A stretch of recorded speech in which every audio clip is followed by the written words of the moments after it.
Kilaw, kilaw.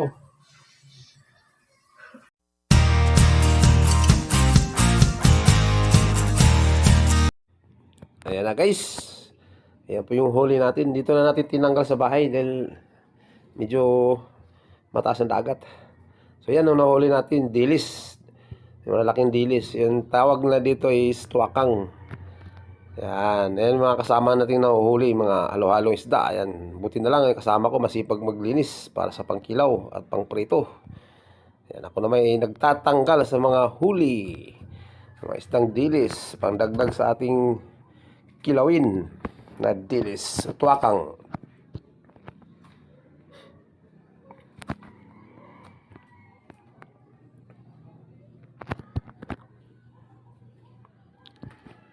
Ayan na ang ating mga naipon.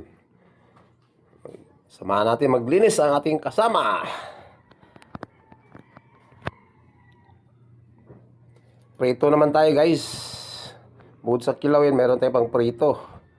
Ayan, marami-rami na rin ang naprito natin. Kasi marami-rami yung nahuli natin eh. Kachamba rin tayo kahit papaano pang ulam. So yan. Marami-rami din ang prito. Ayan na, yung talbos kamuti. Yung mga huli natin talakitok, sinabawan natin para mas masarap ang kainan natin yan. Yan, nausok-usok pa oh. Nagsarap yung sabaw niyan, may tanglad pa yan. So yan, luto na. Ayan na guys, ang ating product.